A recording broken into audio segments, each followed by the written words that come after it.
जय श्री केदार दोस्तों अगर आप लोग इस बार 2021 में श्री केदारनाथ धाम जाना चाहते हैं तो ये वीडियो आपको देखनी ही चाहिए, क्योंकि आज की इस वीडियो में मैं आपको बताने जा रहा हूँ कि आपको कैसे जाना है, क्या क्या इस बार गाइडलाइंस होने वाली है, और मैंने यहाँ पर थंबनेल पर क्यों लिखा हुआ है कि 1 अगस्त से आप लोग जा सकते हैं। इसका जो समझिए सीक्रेट है वो भी मैं आपको शेयर करूंगा इस वीडियो में। तो इसके लिए आपको इस वीडियो को कंप्लीट देखना पड़ेगा। लेकिन इससे पहले अगर आप लोग भी चाहते हैं कि श्री केदारनाथ धाम और 4 धाम की यात्रा जल्द से जल्द ओपन हो जाए तो इस वीडियो को लाइक कर देना, और हाँ दोस्तों, इस वीडियो को शेयर जरूर करना अपने सभी दोस्तों के साथ। दोस्तों सबसे पहले तो मैं आपको थोड़ी सी अपडेट दे देता हूँ जो अपडेट मेरे पास आई है। जैसा कि आप लोग को पहले से पता है कि 28 जुलाई को होने वाली सुनवाई सुप्रीम कोर्ट में, उसके बाद डिसीजन आ जाएगा कि किस डेट को यात्रा शुरू होने वाली है। लेकिन इससे पहले एक छोटी सी अपडेट है। अपडेट ये है कि चांसेस बहुत ज़्यादा है कि यात्रा शुरू हो जाए इस 28 जुलाई के सुनवाई के बाद। ऐसा इसलिए मैं बोल रहा हूँ क्योंकि उत्तराखंड में कुछ व्यापारी लोग प्रदर्शन भी कर रहे हैं कि यात्रा शुरू की जाए, वरना समझ लीजिए, क्योंकि जाहिर सी बात है कि जो भी व्यापारी 4 धाम में काम करते हैं उन सबका काम बंद है।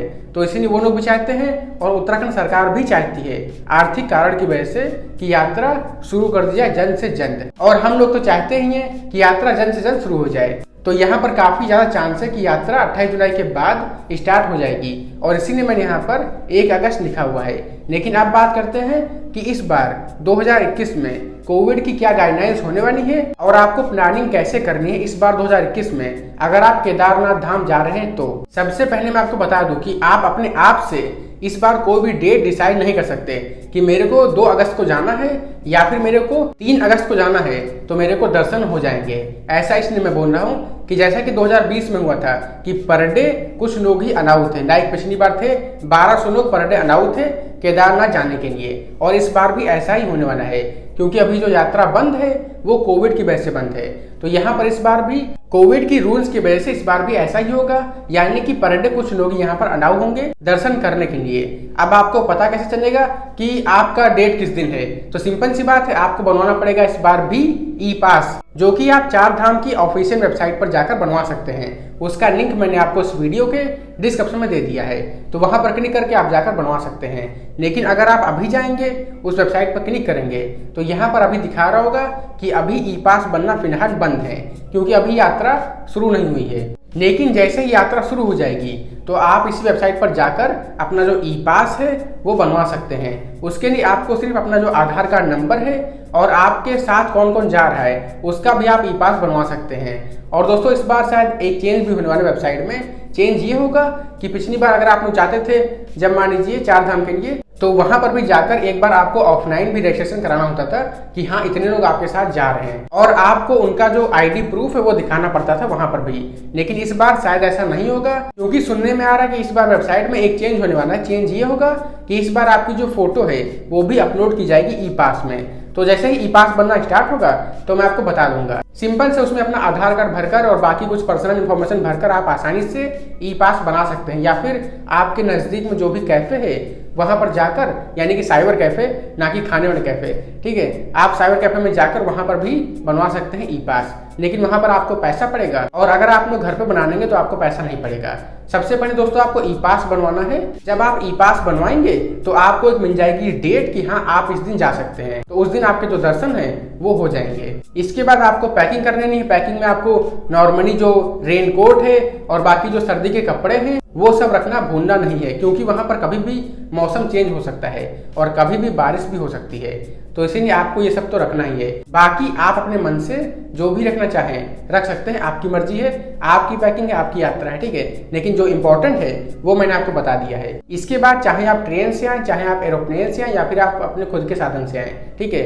अगर मान लीजिए आप ट्रेन से आएंगे तो आप यहाँ पर हरिद्वार या फिर ऋषिकेश, इन दोनों में से कहीं पर भी आ सकते हैं। अगर मान लीजिए आप फ्लाइट से आते हैं तो यहाँ पर आपको आना पड़ेगा देहरादून, उसके बाद आपको आना पड़ेगा ऋषिकेश या फिर हरिद्वार, या फिर अगर आप चाहें तो आप यहाँ पर डायरेक्ट सोनप्रयाग भी जा सकते हैं। लेकिन ऋषिकेश और हरिद्वार से डायरेक्ट बस आपको मिल जाएगी सोनप्रयाग के लिए। और दोस्तों अगर आप लोग चाहें तो आप जो बस है वो आप 4 धाम की ऑफिशियल वेबसाइट पर जाकर पहले से बुक कर सकते हैं। इससे क्या होगा कि पहली बार आपका जो किराया है वो थोड़ा सा कम पड़ जाएगा, और प्लस में आपकी जो बुकिंग है वो एडवांस में हो जाएगी, यानी कि आपकी जो बुकिंग है वो कंफर्म हो जाएगी। हालांकि अगर आप लोग चाहें तो आप लोग यहाँ पर आकर भी बुक कर सकते हैं। लेकिन ऐसे आपको थोड़ा सा महंगा पड़ सकता है। मान लीजिए आप प्राइवेट बस से जाते हैं तो यहाँ पर आपका जो किराया पड़ेगा ऋषिकेश से सोनप्रयाग तक की वो लगभग 700 रुपए से 800 रुपए के बीच में पड़ेगा। और अगर मान लीजिए आप जाते हैं गवर्नमेंट बस से तो आपका जो किराया होगा वो लगभग 330 से 380 के बीच में है। और उसके बाद आप लोग सोनप्रयाग पहुंच जाएंगे।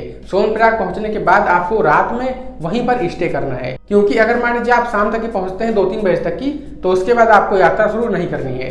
आपको आराम से सोनप्रयाग में नाइट स्टे करना है। उसके बाद आपको मॉर्निंग में आप जितनी जल्दी हो सके, ठीक है, उतनी जल्दी आपको सोनप्रयाग से गौरीकुंड के लिए निकल लेना है।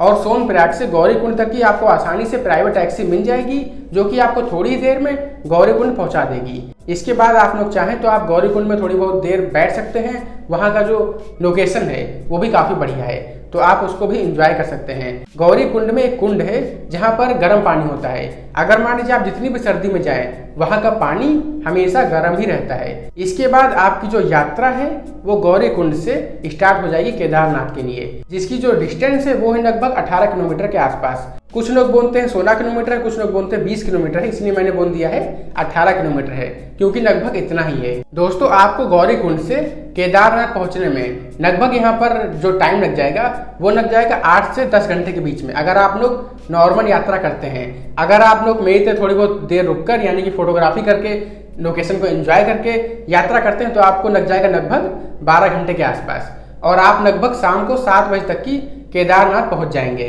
और लगभग 6:30 से 7 के बीच में ही केदारनाथ में आरती भी होती है, तो पहले आप लोग उसको एंजॉय कर लेना। उसके बाद आप लोग स्टे कर लेना वहीं पर केदारनाथ में, ठीक है, रात भर। और उसके बाद आप सुबह वहां की जो लोकेशन है उसको एंजॉय करना। इसके बाद आप लोग मॉर्निंग में उठकर केदारनाथ धाम के दर्शन कर लेना। उसके बाद आप लोग चाहें अगर तो भैरव बाबा के मंदिर जा सकते हैं। मेरे ख्याल से आप लोग केदारनाथ जाएंगे तो भैरव बाबा जी के मंदिर तो जाएंगे ही। भैरव बाबा जी के दर्शन करने में आपको लगभग 3 से 4 घंटे का समय लग सकता है। इसके बाद अगर आप लोग और आगे जाना चाहें तो जा सकते हैं, लेकिन उसके लिए आपको 1 दिन का टाइम निकालना पड़ेगा। जैसे कि अगर आपको जाना है चोराबरी लेक, तो उसके लिए आपके पास कम से कम 1 दिन का टाइम होना ही चाहिए, क्योंकि वो थोड़ा सा दूर है। और आपको वहां पर अगर जाएंगे तो एंजॉय करेंगे लोकेशन को, तो 1 दिन का टाइम तो आपके पास होना ही चाहिए एक्स्ट्रा वहां पर जाने के लिए। और हाँ दोस्तों, मैंने एक बात नहीं की वहां के होटल्स की क्या प्राइस होगा वहां का, ठीक है।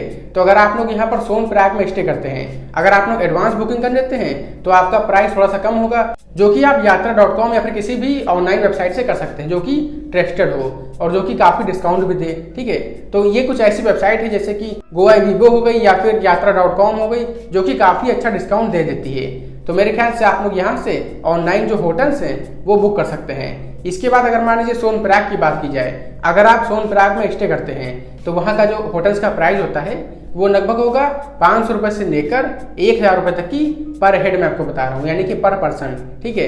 अगर बात की जाए केदारनाथ की तो यहाँ पर जो प्राइस होगा वो होगा लगभग 1000 रुपए से लेकर 2000 रुपए तक की पर हेड की। अब डिपेंड करता है कि आप कैसे यहाँ पर होटल्स ले रहे हैं। यहाँ पर टेंट भी है जो कि आपको थोड़ा सा सस्ता पड़ जाएगा। तो अगर आप लोग वहां पर स्टे करना चाहें तो वहां पर भी स्टे कर सकते हैं। और वहां पर जो भी खाने पीने के सामान है वो भी आपको थोड़ा सा महंगा ही पड़ेगा। ऐसा इसलिए क्योंकि नीचे से सारा जो सामान है गैस का वो सब जाता है ऊपर। और वहां पर एक बात और कि आप लोग अपने पास एक्स्ट्रा पावर बैंक जरूर रख लेना। हालांकि आप जहां पर होटल्स में रुकेंगे वहां पर आपको चार्जिंग मिल जाएगी, लेकिन वहां की जो स्पीड होगी वो बहुत ही कम हो सकती है, क्योंकि वो डायरेक्ट इलेक्ट्रिसिटी से नहीं आती है। वो जो लाइट आती है, ठीक है, सोलर पैनल से आती है। और हाँ दोस्तों, आप लोग यहाँ पर केदारनाथ धाम जब जा रहे हैं, अगर आप लोग को यहाँ पर घोड़ा गाड़ी या फिर मान लीजिए हेलीकॉप्टर बुक करना है तो आप लोग चारधाम यात्रा की जो ऑफिशियल वेबसाइट है वहां से पहले से ही ऑनलाइन बुकिंग करा लेना, क्योंकि वहां पर आपको थोड़ा सा सस्ता पड़ जाएगा अगर आप लोग एडवांस में बुकिंग कराते हैं। तो दोस्तों, आप में से बहुत सारे लोग मेरे से पूछ रहे थे कि इस बार जब हम लोग यात्रा पर जाएंगे तो अगर हम लोगों ने वैक्सीन लगवाई हुई है तो उसके बाद भी क्या हमको कोविड की नेगेटिव रिपोर्ट लेके जानी पड़ेगी या फिर नहीं।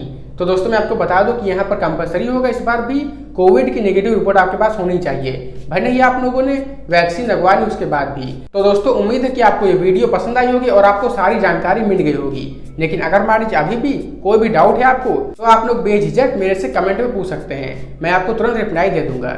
और हाँ, अगर आप लोग चाहें तो आप मेरे को इंस्टाग्राम पे फॉलो कर लेना, वहां पर भी आप मेरे से पूछ सकते हैं। एक बात और दोस्तों, अगर आपने मेरे टेलीग्राम चैनल को ज्वाइन नहीं किया तो वहां पर ज्वाइन कर लेना।